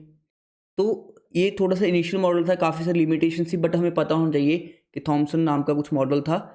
क्लियर। बट जो मेन मॉडल है हमारे पास वो होगा अभी नेक्स्ट, जिसको हम बोलते हैं रदरफोर्ड स्कैटरिंग एक्सपेरिमेंट। ठीक है, रदरफोर्ड स्कैटरिंग एक्सपेरिमेंट, या इसको बोलते हैं रदरफोर्ड्स अल्फा स्कैटरिंग एक्सपेरिमेंट। मतलब उसने कौन से रेडिएशन यूज़ किए थे, अल्फा रेज यूज़ किए थे। बेसिकली जो रदरफोर्ड था ना, उसने हमारे पास न्यूक्लियस, जो हम बोलते हैं ना न्यूक्लियस, न्यूक्लियस का डिस्कवरी का क्रेडिट किसको जाता है, हमारे पास रदरफोर्ड को जाता है। ठीक है, न्यूक्लियस ने रदरफोर्ड ने न्यूक्लियस का डिस्कवरी किया था। अब क्या क्या था, उसने एक्सपेरिमेंटल सेटअप को समझते हैं उसका, फिर उसके ऑब्जर्वेशंस देखेंगे, क्या क्या रदरफोर्ड ने अपने पॉइंट्स बताए। तो देखो हमारे पास एक लेड का ब्लॉक है, ये कुछ मटेरियल है, सैंपल है, जिसके अंदर हमने सैंपल रखा हुआ है। सैंपल किसका रखा हुआ है, रेडियम का। सैंपल किसका रखा हुआ है, रेडियम का। रेडियम से क्या निकलते हैं, रेडियम से निकलते हैं alpha rays. Alpha rays, alpha rays क्या होते हैं, doubly ionise helium particles, doubly ionise helium particles, ठीक है, हीलियम को एच ही बड़ा होना था, ठीक है। डबली आयनाइज हीलियम पार्टिकल्स को हम बोलते हैं alpha particles, doubly ionise helium atom को बोलते हैं अल्फा पार्टिकल। यहाँ पे हमने स्लिट्स लगा दी थी। स्लिट्स का काम क्या होता है, जो भी रेडिएशन जा रही है सीधे जाए, इधर उधर ना गुम हो जाए, रेडिएशन जो भी हम अल्फा पार्टिकल भेज रहे हैं वो सीधे जाए यहाँ से, अल्फा पार्टिकल। तो बेसिकली हमने अल्फा पार्टिकल का सोर्स लिया और यहाँ पे हमने ली थी गोल्ड की फॉइल। ये क्या है, गोल्ड की फॉइल है, ये है हमारे पास थिन गोल्ड फॉइल, मतलब इतनी थिन है, देखो इसकी जो अपने पास मोटाई है वो कितनी है, 100 नैनोमीटर। 100 नैनोमीटर देख लो, 100 इंटू 10⁻⁻9 मीटर, मतलब 10⁻⁻7 मीटर, मतलब बहुत ही थिन हमने क्या ली थी, फॉइल ली थी किसकी, गोल्ड की। इसलिए हमने गोल्ड को सिलेक्ट किया क्योंकि गोल्ड एक मेलेबल मटेरियल है, उसको हम इतना थिन बना सकते हैं। अब जैसे ही हमने अल्फा पार्टिकल को पास किया, हमने अल्फा पार्टिकल को भेजा, किसके ऊपर स्ट्राइक किया, गोल्ड फॉइल के ऊपर अल्फा पार्टिकल को स्ट्राइक किया, गोल्ड फॉइल के ऊपर किसको स्ट्राइक किया, अल्फा पार्टिकल को। तो हमने क्या ऑब्जर्व किया कि most of the alpha particle क्या होगी, गोल्ड फॉइल से पास होगी। Most of the alpha particle gold foil से जा रहे हैं, सीधा सीधा ही पास होगी। Most of the alpha particles क्या हो गए, गोल्ड फॉइल से पास हो गए। तो यहाँ पे आपको पता चला most of the alpha particle थे जो, वो गोल्ड फॉइल से सीधा पास हो गए, जो आ रहे हैं सीधा पास हो गए। Most of the alpha particle क्या हो गए, सीधा पास हो गए, ठीक है। दूसरा पॉइंट, कुछ अल्फा पार्टिकल आए वो बेंड हो गए, कुछ अल्फा पार्टिकल क्या हो गए, बेंड हो गए, कुछ अल्फा पार्टिकल बैग इस तरह बेंड हो गए। क्लियर, मतलब उसने बोला कि कुछ अल्फा पार्टिकल्स कुछ एंगल्स पे बेंड हो गई, most of the alpha particle सीधे निकल गई, ठीक है। और उस one alpha particle out of 20,000 जिस रास्ते से जा रहा था अल्फा पार्टिकल, उसी रास्ते से क्या आ गया वापस। मतलब उसने एक्सपेरिमेंट किया, उसने 3 ऑब्जर्वेशंस की। 3 ऑब्जर्वेशंस क्या थी, एक तो हमारे पास most of the alpha particle सीधा निकल गई, कुछ अल्फा पार्टिकल क्या हो गए, कुछ एंगल्स पे बेंड हो गए, और कुछ अल्फा पार्टिकल जिस पाथ के थ्रू जा रहे थे उसी पाथ के थ्रू क्या आ गए, वापिस आ गए। तो ये 3 ऑब्जर्वेशन थे किसके, रदरफोर्ड मॉडल के।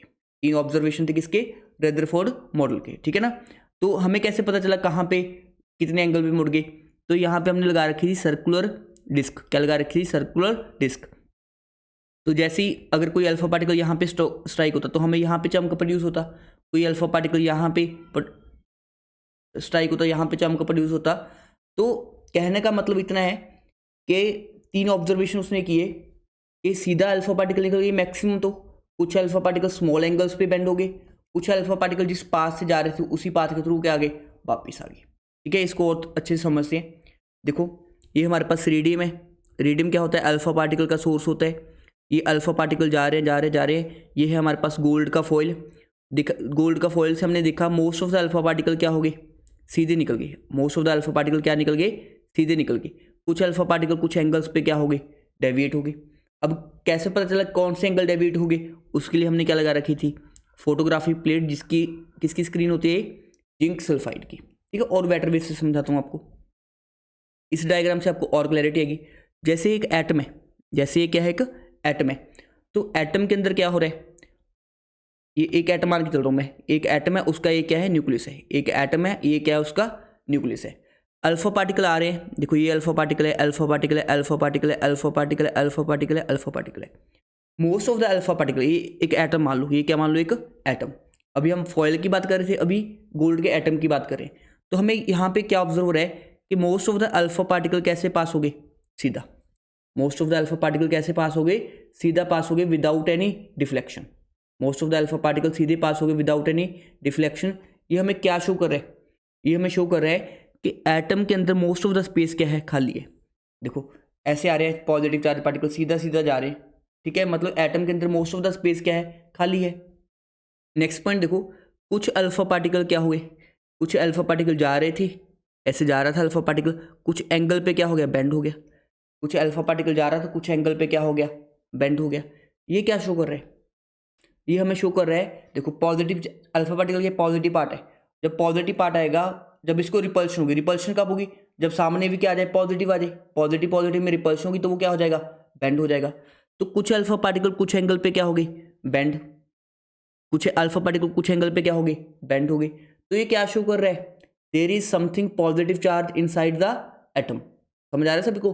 देखो अगर एटम के इनसाइड कुछ पॉजिटिव चार्ज होगा, अल्फा पार्टिकल आया, पॉजिटिव पॉजिटिव में रिपल्शन हुई, अल्फा पार्टिकल का पाथ क्या हो गया, डेविएट हो गया। कुछ अल्फा पार्टिकल क्या हुए, स्मॉल एंगल्स पे चलेगी, कुछ अल्फा पार्टिकल हमारे पास लार्ज एंगल पे डेविएट हो गई। तो ये शो क्या कर रहा है, ये शो कर रहा है हमारे पास there is some positive charge inside the atom. अब एक अल्फा पार्टिकल जिस पाथ के थ्रू आया उसी पाथ के थ्रू क्या चला गया वापिस। तो ये हमें शो कर रहा है कि there is something heavy positive charge inside the centre of nucleus. ठीक है, सेंटर ऑफ न्यूक्लियस पे क्या है, काफ़ी हैवी पॉजिटिव चार्ज क्या है, प्रेजेंट है। ठीक है ना, तो ये भी सेम एक्सपेरिमेंट है, कुछ अल्फा पार्टिकल सीधे जा रहे हैं, कुछ बेंड हो रहे हैं। तो ये भी हमारे पास किसका शो कर रहा है, अपने पास रदरफोर्ड मॉडल को शो कर रहा है। अब उसके बाद देखो क्या क्या उसने ऑब्जर्व किया, वो देखते हैं। उसने ऑब्जर्व किया most of the alpha particle pass through the gold foil undeflected, मतलब मोस्टली पार्टिकल सीधा निकल गई। तो ये शो क्या कर रहा है, it shows most of the space inside the atom is most of space inside atom is empty, most of space inside the atom is empty. ये कौन शो कर रहा है हमारे पास, पहला पॉइंट। दूसरा point a small fraction of alpha particle were deflected by small angles, कुछ alpha particle deflect हो गए। तो पॉजिटिव पार्ट को कौन डिफ्लेक्ट करेगा, पॉजिटिव पार्ट। तो दूसरा पॉइंट क्या शो कर रहा है, there is some positive charge inside the atom, there is some positive charge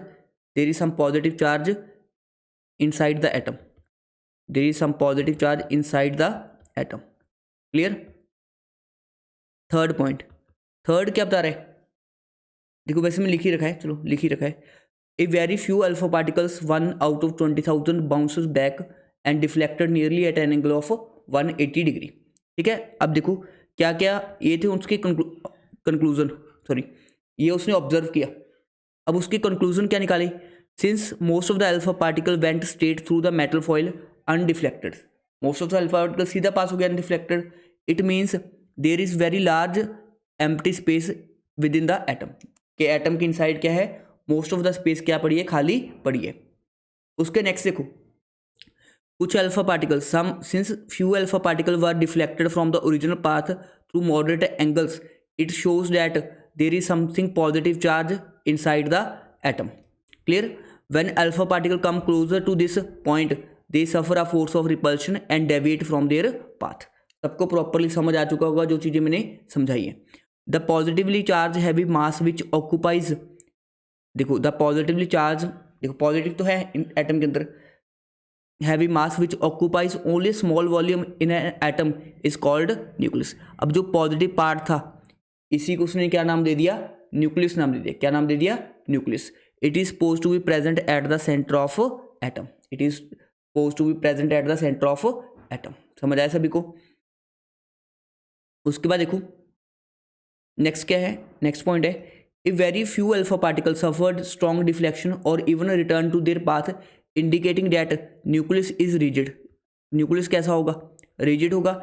and alpha particle recoil due to direct collision with the heavy positive charge mass. जैसे alpha particle आया, सामने strong positive आ गया, वो ऐसे अपने पास से क्या हो गया, डेविएट हो गया, उस अपने पास से क्या हो गया, डेविएट हो गया। समझ आया सभी को रदरफोर्ड मॉडल। तो रदरफोर्ड मॉडल के सिंपली 3 ऑब्जर्वेशन थे, उसकी बेसिस पे निकाले गए क्या थे, 3 कंक्लूजन। उसने बताया क्या, रदरफोर्ड मॉडल ने फाइनली बताया कंक्लूजन क्या थे उसके रदरफोर्ड मॉडल के कि हमारे पास एटम की शेप का होता है स्फेरिकल शेप का। ये लो एटम है हमारे पास स्फेरिकल शेप का। एटम के इनसाइड क्या है, एक स्मॉल हैवी न्यूक्लियस है। न्यूक्लियस के अंदर क्या प्रेजेंट है, न्यूट्रॉन प्रेजेंट है एंड प्रोटॉन प्रेजेंट है, क्लियर। न्यूक्लियस के अंदर क्या है, न्यूट्रॉन एंड प्रोटॉन प्रेजेंट है। उसके बाद इसको उसने नाम दिया न्यूक्लियर पार्ट, और जो बाहर वाला पार्ट है इसको नाम दिया उसने एक्स्ट्रा न्यूक्लियर पार्ट,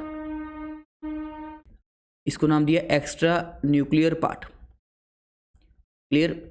एक है न्यूक्लियर पार्ट, दूसरा है एक्स्ट्रा न्यूक्लियर पार्ट।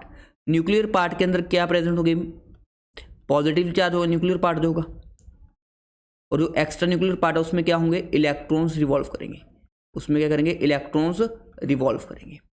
सभी को समझ आया? उसके बाद देखो कुछ मैं आपको ऑब्जर्वेशंस बताता हूँ, ठीक है, लिखी नहीं हुई मैंने, मैं कुछ आपको ऑब्जर्वेशंस बताता हूँ on the basis of Rutherford model, ठीक है।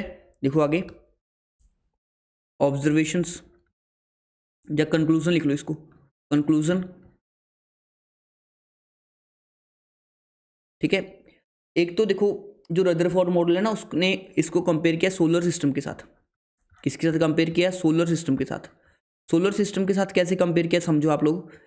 जैसे आपको पता है सन है, सन के अराउंड डिफरेंट प्लैनेट्स क्या करते हैं, अपना सर्कल, अपना जो भी रिवॉल्व करते हैं, ठीक है ना। जैसे अर्थ भी है, सन के अराउंड रिवॉल्व करती है, प्लैनेट्स क्या करते हैं, सन के अराउंड रिवॉल्व करते हैं। वैसे ही उसने बोला जो सन है वो किसकी तरह है, न्यूक्लियस की तरह। सन है वो किसकी तरह है, न्यूक्लियस की तरह है। और जो अपने पास प्लैनेट्स हैं, प्लैनेट्स हैं वो किसकी तरह है अपने पास, प्लैनेट्स हैं अपने पास इलेक्ट्रॉन्स की तरह। क्लियर? तो जैसे प्लैनेट सन के अराउंड घूमते हैं वैसे इलेक्ट्रॉन न्यूक्लियस के अराउंड घूमते हैं। पहली बात तो ये। दूसरा उसने पॉइंट बताया, उसने हमें बताया कि रेडियस ऑफ जो एटम होता है, रेडियस ऑफ एटम वो लगभग होता है 10⁻⁻10 मीटर के ऑर्डर का। और जो रेडियस ऑफ न्यूक्लियस है वो किस ऑर्डर का होगा, 10⁻⁻15 मीटर के ऑर्डर का। मतलब हमें समझ आ रहा है कि एटम बहुत बड़ा है, न्यूक्लियस बहुत छोटा है, ठीक है। तो अगर हम रेशियो निकालेंगे radius of atom divide by radius of nucleus, तो वो कितना आ जाएगा, 10⁻10 डिवाइड बाई 10⁻−15, तो ये वैल्यू आ जाएगी 10⁵ मतलब रेडियस ऑफ एटम किसके कुल आ गया, 10⁵ टाइम्स रेडियस ऑफ न्यूक्लियस। मतलब एटम कितना बड़ा हो गया, 1,00,000 गुना ज़्यादा बड़ा हो गया एज कंपेयर टू न्यूक्लियस। तो यहाँ से हम बोल सकते हैं atom is 1,00,000 times bigger than nucleus in terms of radius, clear सभी को ये पॉइंट। उसके बाद नेक्स्ट चीज समझो, नेक्स्ट चीज क्या है, उसने इसको कंपेयर किया फुटबॉल ग्राउंड के साथ।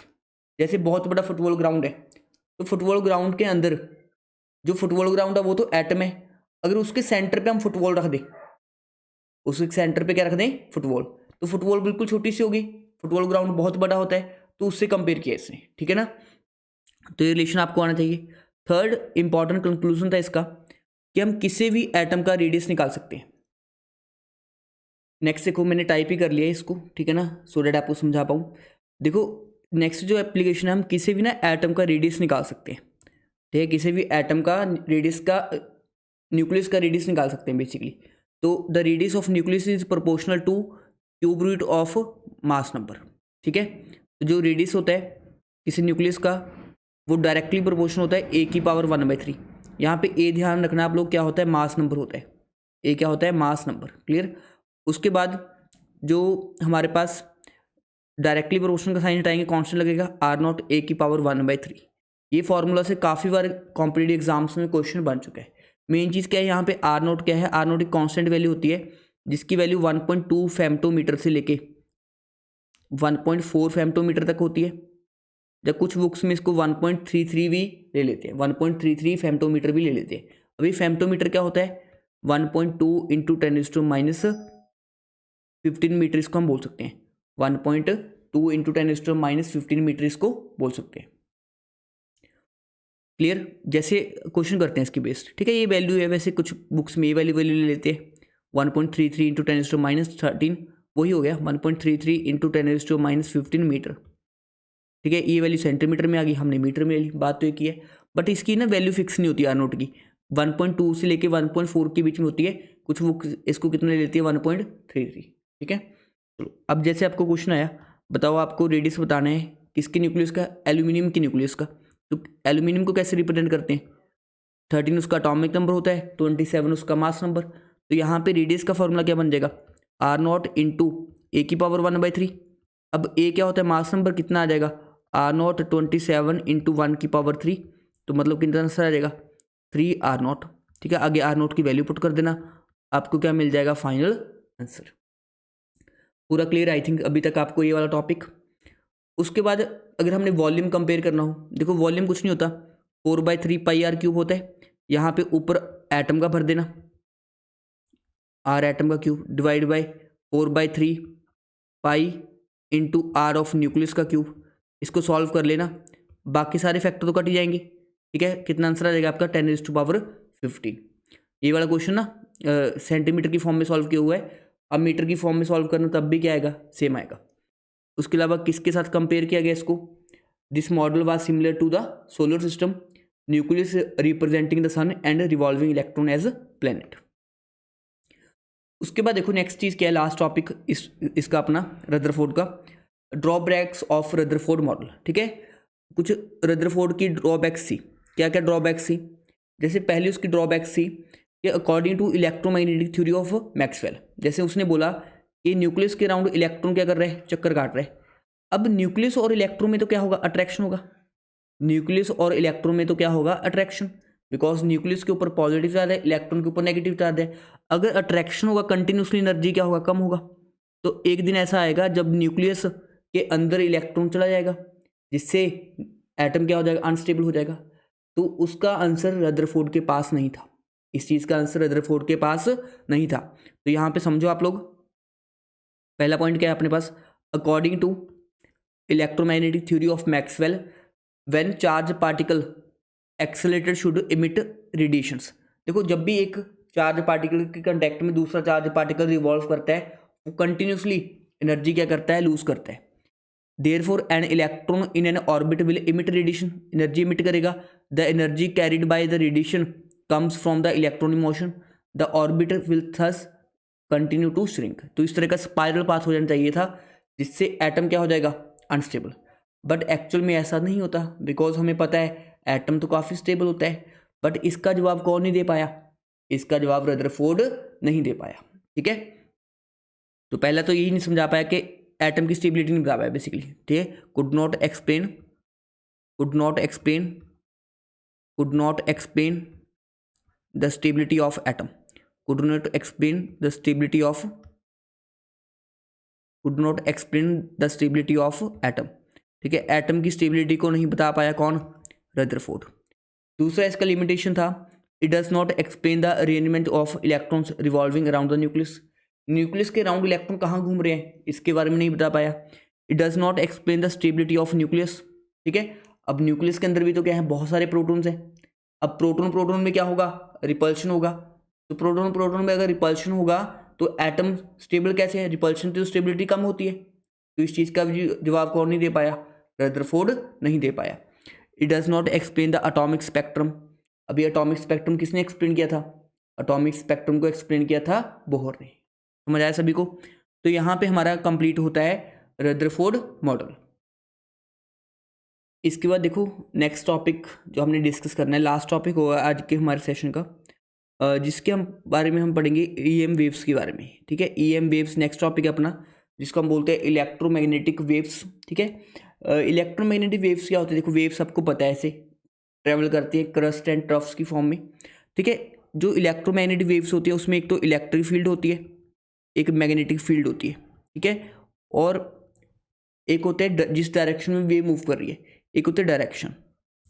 तो जिस रेडिएशन में तीनों चीज़ें आपस में परपेंडिकुलर हो, उस तरह की वेव्स को हम बोलते हैं इलेक्ट्रोमैग्नेटिक रेडिएशन।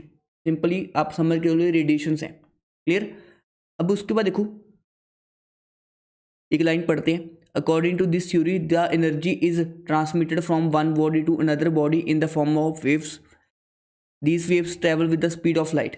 पहली बात, जो इलेक्ट्रोमैग्नेटिक वेव्स हैं वो किसकी स्पीड से ट्रैवल करती हैं, स्पीड ऑफ लाइट से। जैसे आप लोगों ने पढ़ा होगा radio waves, microwaves, infrared waves, visible raise. ठीक है, ये सारी हमारे पास क्या होती हैं, इलेक्ट्रोमैग्नेटिक रेडिएशंस होती हैं। The radiation does not need any medium for propagation. देखो इनको मूव करने के लिए किसी मीडियम की रिक्वायरमेंट नहीं होती, ये वैक्यूम में भी चल सकती हैं। The radiation energy has electric magnetic field perpendicular to each other and also perpendicular to direction of propagation. The upper most point of the wave is called crest and lower point is called trough. Clear. अब देखो कैसे represent करते हैं इसको, जैसे ये wave जा रही है, दिख रहा है आपको वेव, ये है हमारे पास वेव। अब वेव में एक होगा इलेक्ट्रिक फील्ड, ठीक है, एक होगा मैग्नेटिक फील्ड और एक होगा डायरेक्शन ऑफ प्रोपगेशन। तीनों आपस में क्या होते हैं, परपेंडिकुलर होते हैं। अब देखो क्रस्ट क्या होता है, जो देखो अपर वाला सबसे मैक्सिमम हाइट है ये वाली, इस हाइट को हम बोलते हैं क्रस्ट। जो डाउन वाला होता है इसको हम बोलते हैं ट्रफ। फिर से क्रस्ट आया, फिर क्या आया, ट्रफ आया। अब देखो एक टर्म हम डिफाइन करेंगे वेवलेंथ। वेवलेंथ का मतलब होगा कोई भी दो ट्रफ ले लो, कोई भी दो लगातार वाले ट्रफ ले लो, ये ट्रफ है, ये ट्रफ है, इनके बीच के डिस्टेंस को हम क्या बोलेंगे, लैम्डा। लैम्डा मतलब होता है वेवलेंथ, लैम्डा मतलब होता है वेवलेंथ। जहाँ अपने पास ये क्रस्ट है, ये क्रस्ट है, दोनों के बिचले वेव डिस्टेंस को हम बोलेंगे वेवलेंथ। दो लगातार क्रस्ट या दो लगातार ट्रफ के बीचले डिस्टेंस को हम बोलते हैं वेवलेंथ। समझ आया सभी को। अब उसके बाद देखो सबसे पहले वेवलेंथ का मतलब क्या होता है। वेवलेंथ का मतलब होता है it is defined as distance between two nearest crest और ट्रफ्स। जैसे आपको बता दिया, अब डिस्टेंस है तो इसकी यूनिट डिस्टेंस वाली होगी। जैसे एक एंगस्ट्रॉम को हम बोलेंगे 10⁻⁻10 मीटर, पिकोमीटर का मतलब 10⁻12 मीटर, नैनोमीटर का 10⁻9 मीटर और सेंटीमीटर का 10⁻2 मीटर। उसके बाद एक टर्म डिफाइन करेंगे वेव नंबर, जिसको हम रिप्रेजेंट करते हैं न्यू बार से। किससे रिप्रेजेंट करते हैं, न्यू बार से। तो ये होता है बेसिकली रेसिप्रोकल ऑफ वेवलेंथ, ठीक है। न्यू बार को हम कैसे रिप्रेजेंट करते हैं, रेसिप्रोकल ऑफ वेवलेंथ। समझ आया सभी को। ये बताता है कि एक यूनिट लेंथ से, मतलब जैसे एक यूनिट लेंथ मान लो आप, एक यूनिट लेंथ है, इससे कितनी वेव्स पास हो रही हैं उसको हम बोलेंगे वेव नंबर। थर्ड आता है फ्रीक्वेंसी। फ्रीक्वेंसी को हम रिप्रेजेंट करते हैं न्यू से। ये किसका साइन होता है, न्यू का। न्यू क्या बोलता है कि एक पॉइंट से एक सेकंड में कितनी वेव्स पास हो रही हैं। एक सेकंड में जितनी वेव्स पास होंगी उसको हम बोलेंगे frequency. Frequency of a wave is defined as number of waves which pass through the point in 1 second. It is married, देखो पर सेकंड देखना ना हमने वेव फ्रीक्वेंसी में, एक सेकंड में, पर सेकंड। पर सेकंड का मतलब यूनिट क्या हो जाएगी इसकी, पर सेकंड का मतलब यूनिट क्या हो जाएगी, सेकंड इनवर्स। जा इसी को सेकंड इनवर्स को ही हम बोलते हैं हर्ट्स। सेकंड इनवर्स को क्या बोलते हैं, हर्ट्स। तो इसको हर्ट्स बोल दो, सेकंड इनवर्स बोल दो, या साइकिल पर सेकंड बोल दो, एक ही बात है। उसके बाद टाइम पीरियड। टाइम पीरियड का मतलब क्या होता है, कितना time taken by wave to pass through 1 point, ठीक है। कितना टाइम लिया वेव ने टू पास थ्रू 1 पॉइंट, ठीक है। टाइम पीरियड का फॉर्मूला होता है, देखो ये पर सेकंड है, जस्ट इसका फ्रीक्वेंसी का ऑपोजिट कर दो। टाइम पीरियड क्या होता है 1/न्यू, फ्रीक्वेंसी का क्या आएगा, ऑपोजिट। उसके बाद वेलोसिटी, ठीक है। वेलोसिटी का मतलब क्या होता है, देखो किसी भी ना इलेक्ट्रोमैग्नेटिक रेडिएशन की वेलोसिटी किसके ऊपर डिपेंड करती है। देखो वेलोसिटी का सिंपल सा फॉर्मूला होता है, वेलोसिटी बोल दो सी बोल दो, सी से स्पीड ऑफ लाइट होता है, फ्रीक्वेंसी इंटू लैम्डा। एक फॉर्मूला आपने याद करना है, c is equal to nu into lambda. Frequency into wavelength क्या होता है, स्पीड ऑफ लाइट। अगर कोई और वेव होती तो उसके लिए हम यूज़ करते हैं जो सी है, मतलब सेमी फॉर्मूला यूज़ कर लेंगे, ठीक है ना। C is equal to nu into lambda. उसके बाद एम्पलीट्यूड क्या होता है, एम्पलीट्यूड बताता है हमें हाइट ऑफ क्रस्ट और ट्रफ, ठीक है। जो हाइट होती है क्रस्ट या ट्रफ की उसको हम बोलते हैं एम्पलीट्यूड। समझ आया सभी को, ठीक है। तो यहाँ पे आपको याद क्या करना है, इन सब में याद करने वाले पॉइंट्स क्या हैं, ठीक है। इंपॉर्टेंट पॉइंट्स देख लो क्या क्या है, मैं लिख देता हूँ यहाँ पे, ठीक है। इंपॉर्टेंट पॉइंट्स में आपको ध्यान रखना है, जो स्पीड ऑफ लाइट का फॉर्मूला होता है वो होता है न्यू इंटू लैम्डा। ये क्या होती है अपने पास, speed of light, speed of light. अब फ्रीक्वेंसी क्या होती है सबको पता है, ठीक है। इसमें कोई ज़्यादा मुश्किल चीज़ें नहीं है, ठीक है। अब एक और चीज़ जो आपको ध्यान रखनी है, अब हमारे पास ना बहुत सारी इलेक्ट्रोमैग्नेटिक रेडिएशंस है, क्या है, बहुत सारी इलेक्ट्रोमैग्नेटिक रेडिएशंस है।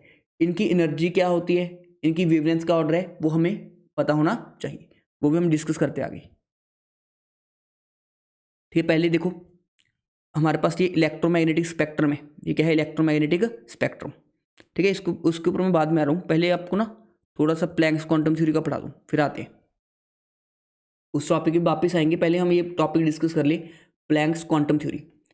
देखो प्लैंक्स क्वांटम थ्योरी क्या कहती है, जैसे ये मेरे पास सन है, सन से हमारे पास एनर्जी आ रही है, सन से क्या आ रही है, एनर्जी आ रही है। अब एनर्जी आ रही है ना, एनर्जी सीधा नहीं आ रही है, ऐसे सीधा एनर्जी नहीं आ रही, एनर्जी आ रही है छोटे छोटे एनर्जी के पैकेट्स के फॉर्म में। ठीक है। एनर्जी कैसे आ रही है, छोटे छोटे एनर्जी के पैकेट्स के फॉर्म में, तो इनको हम बोलते हैं पैकेट्स ऑफ एनर्जी। क्या बोलते हैं इनको, पैकेट्स ऑफ एनर्जी। छोटे छोटे पैकेट्स ऑफ एनर्जी की फॉर्म में क्या आती है, रेडिएशंस आ रही है। इन्हीं पैकेट ऑफ एनर्जी को हम बोलते हैं क्वांटा ऑफ एनर्जी। क्या बोलते हैं, क्वांटा, या लाइट के केस में इसी क्वांटा को हम बोल देते हैं फोटोन। मतलब जो भी सन से हमारे पास रेडिएशंस आ रही हैं, एनर्जी आ रही है, वो सीधा नहीं आ रही, वो क्या आ रही है, छोटे छोटे पैकेट्स की फॉर्म में आ रही है, और छोटे छोटे पैकेट्स को हम बोलते हैं क्या, क्वांटा। अगर लाइट आ रही है, लाइट की फॉर्म में एनर्जी को क्या बोल देते हैं, photon.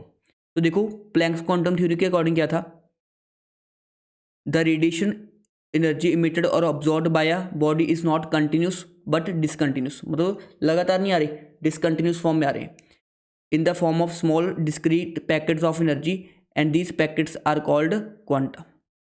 In case of light, the smallest packet of energy is known as a photon. Smallest packet of energy is known as a photon. In general case, the smallest packet of energy is quantum. देखो in general quanta बोलेंगे, but light के case में इसको क्या बोल देंगे, photon. अब the energy of each quantum is directly proportional to frequency of radiation. अब जो आ रहा है पैकेट ऑफ एनर्जी, जो पैकेट ऑफ एनर्जी, इनकी एनर्जी किसके ऊपर डिपेंड करेगी, किस फ्रीक्वेंसी की लाइट आ रही है, ठीक है ना। तो इसने बताया था कि energy is directly proportional to frequency. Directly proportional का साइन हटाएंगे, क्या लगेगा, कांस्टेंट। कांस्टेंट क्या लगेगा, एच। अब एच क्या होता है यहाँ पे, प्लैंक्स कांस्टेंट। एच क्या होता है, प्लैंक्स कांस्टेंट, जिसकी वैल्यू होती है 6.62 इंटू 10⁻⁻34 जूल सेकेंड। समझ आया सभी को। ये होता है हमारे पास पैकेट ऑफ एनर्जी, जिसकी energy h is equal to nu. ठीक है, आपको पता है न्यू क्या होता है, सी बाई लैम्डा होता है। तो यहाँ पे पुट करेंगे, एनर्जी क्या आ जाएगी, h c by lambda. Energy का फॉर्मूला क्या बन जाएगा, एच सी बाई लैम्डा। तो ये फॉर्मूला आप लोग को ध्यान रखना है, किसका, एनर्जी का फॉर्मूला। उसके बाद देखो एच की डिफरेंट डिफरेंट वैल्यूज होती हैं, हमें कौन सी याद करनी है, हमें ये मिडिल वाली वैल्यू याद करनी है। एच की वैल्यू होती है 6.62 इंटू 10⁻⁻34 जूल सेकेंड। तो नेक्स्ट देखो, बस अभी आपको डायरेक्टली फॉर्मूला याद करना है। ठीक है, फॉर्मूला क्या होता है, E इज इक्वल टू, देखो अभी एक पैकेट है, एक पैकेट की एनर्जी क्या है, एच न्यू। अगर हमारे पास बहुत सारे पार्टिकल्स आ गए, एन मोल पार्टिकल्स आ गए, तो उनकी एनर्जी क्या हो जाएगी, E is equal to n h nu. N क्या होगा, यहाँ पे कितने नंबर ऑफ पार्टिकल्स हैं, एन क्या होगा, नंबर ऑफ फोटोन्स। एन क्या होगा, नंबर ऑफ फोटोन्स। बस इस चीज़ को आपने ध्यान में रखना है। ठीक है, तो ये था अपने पास प्लैंक्स क्वांटम थ्योरी। यहाँ से हमें सीखने को क्या मिला, एनर्जी डायरेक्टली प्रोपोर्शनल होती है फ्रीक्वेंसी के, और इन्वर्सली प्रोपोर्शनल होती है वेवलेंथ के। इन्वर्सली प्रोपोर्शनल होती है वेवलेंथ के। तो एनर्जी का फॉर्मूला क्या बन गया अपने पास, एच न्यू। न्यू को क्या लिख दिया हमने, सी बाई लैम्डा। तो यहाँ से क्लियर है कि energy is directly proportional to frequency and inversely proportional to wavelength. अब देखो क्वेश्चन करते हैं इसके बेस्ड। ठीक है, क्वेश्चन तो आप लोग को ट्राई करनी है, मैं आप लोग को जस्ट आइडिया दे रहा हूँ। ठीक है, कैसे क्वेश्चन आ सकते हैं। उससे पहले एक छोटा सा और टॉपिक कंप्लीट कर दी, फिर क्वेश्चन ही करेंगे।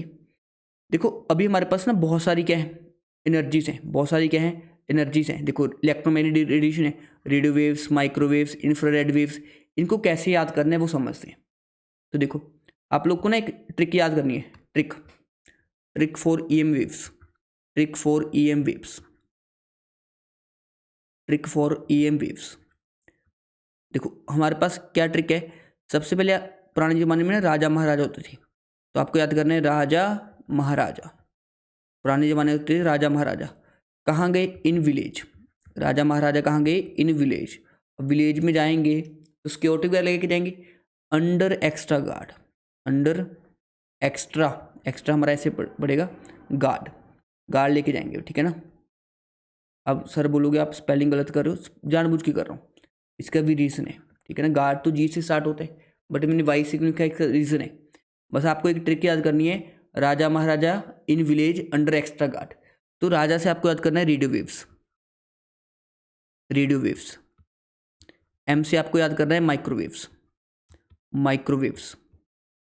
आई से आपको याद करना है इंफ्रारेड, इंफ्रारेड आपको पता ही है। वी से आपको याद करना है विजिबल, वी से याद करना है विजिबल। अंडर से आपको याद करना है यूवी, क्लियर। एक्स्ट्रा से आपको याद करना है एक्सरेस, और गार्ड से याद करना है गामा रेस। अगर कुछ और पूछ ले तो आपसे लास्ट में आ सकते हैं कॉस्मिक रेस भी, अगर आपको एक्स्ट्रा नॉलेज चाहिए तो। समझ आया? अब ना इस तरफ जाने पे आपको पता है गामा रेस बहुत खतरनाक होती है। गामा रेस क्या होती है? बहुत खतरनाक, बहुत ज़्यादा एनर्जी की होती है। तो इस तरफ जाने पे एनर्जी क्या हो रही है हमारी? इंक्रीज हो रही है। इस तरफ जाने पे एनर्जी क्या हो रही है? इंक्रीज हो रही है। समझ आया? इस तरफ जाने पे एनर्जी क्या हो रही है? इंक्रीज। अब आपको पता है एनर्जी क्या होती है? Inversely proportional to wavelength. तो इस तरफ आने पे अगर हम ऑपोजिट साइड आ रहे हैं, इस तरफ जाने पे एनर्जी बढ़ रही थी, तो वापस आने पे क्या होगा? वेवलेंथ बढ़ेगा। क्या होगा? वेवलेंथ इंक्रीज होगा। तो आपसे पूछ ले सबसे हाईएस्ट वेवलेंथ किसका है? तो हाईएस्ट वेवलेंथ किसका होता है? रेडियो वेव्स का होता है। हाईएस्ट वेवलेंथ किसका होता है? रेडियो वेव्स का। इसलिए रेडियो वेव्स कहाँ पे यूज़ की जाती हैं? कम्युनिकेशन सिस्टम में यूज़ की जाती हैं। रेडियो वेव्स कहाँ पे यूज़ की जाती हैं?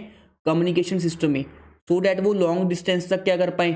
ट्रैवल कर पाएँ। सो डैट वो लॉन्ग डिस्टेंस तक क्या कर पाएँ? ट्रैवल कर पाएँ। इसलिए हम रेडियो वेव्स को यूज़ करते हैं in the communication system. I think सभी को इतना पॉइंट क्लियर हो चुका होगा। उसके बाद देखो क्वेश्चन रह गया अभी तो अपनी इस लेक्चर के लिए थ्योरी एंड है। ठीक है, मैं आपको कुछ क्वेश्चन करा देता हूँ 5-7 मिनट में, फिर हमारा पहला लेक्चर क्या हो जाएगा? कंप्लीट हो जाएगा। इसके नेक्स्ट लेक्चर में हम स्टार्ट करेंगे अपना मोस्ट इंपॉर्टेंट बोहर्स मॉडल। तो देखो जैसे पहला क्वेश्चन है, विविध भारती स्टेशन है हमारे पास, उसकी फ्रिक्वेंसी दी है आपको किलो हर्ट्स। मतलब न्यू की वैल्यू कितनी दी है आपको बताओ? न्यू की वैल्यू दी है 1360 किलो हर्ट्स। किलो हर्ट्स का मतलब हो जाएगा 3068 इंटू 10⁻³ हर्ट्स। तो आपसे पूछा क्या गया? Calculate the wavelength. आप लोग को पता है जो वेवलेंथ होती है, जैसे सी क्या होता है? सी का फॉर्मूला तो याद है ना, लैम्डा इंटू वेवलेंथ। तो आपको पता क्या करना है? वेवलेंथ क्या आ जाएगा? सी बाई लैम्डा। तो बस आप लोगों ने वैल्यू पुट करनी है। हर्ट्स को हम क्या लिख सकते हैं? और सेकंड इनवर्स लिख सकते हैं। हर्ट्स को क्या लिख सकते हैं? Second inverse. यहाँ पे वैल्यू पुट कर लो, आपका क्या आ जाएगा? आंसर आ जाएगा। सेकंड क्वेश्चन, आपको न्यू बार बताना है। न्यू बार क्या होता है? Wave number. आपको क्या दी है? वेवलेंथ दी है। लैम्डा कितना दिया स्टूडेंट्स आपको? 1/5800 एंगस्ट्रॉम। अब एक एंगस्ट्रॉम में कितने होते हैं? 10⁻⁻10 मीटर। जहाँ एक एंगस्ट्रॉम में कितने होते हैं? 10⁻⁻8 मीटर। समझ आया सभी को? तो कुछ नहीं है, वैल्यू पुट करनी है, आंसर करना है, सॉल्व कर सकते हैं हम। अगर आपको फ्रीक्वेंसी निकालनी है न्यू, तो न्यू के लिए हम क्या कर सकते हैं? न्यू के लिए तो कोई फॉर्मूला था अपने पास, या तो हम क्या कर ले? सी बाई लैम्डा कर ले, तब भी हमारा आंसर आ जाएगा। ठीक है, आप ट्राई कर लेना। उसके बाद देखो आपको दिया है फ्रीक्वेंसी। आपको क्या दी है? फ्रीक्वेंसी। और आपको दे दिया है डिस्टेंस, दे दिया है हाउ लॉन्ग इट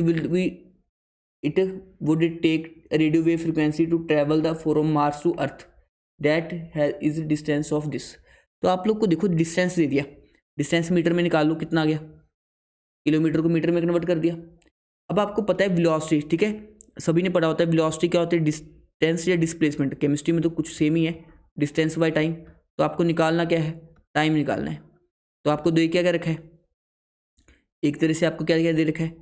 ठीक है, डिस्टेंस दे रखा है ना, distance to be travel from Mars. ठीक है, ये डिस्टेंस एक तरह का।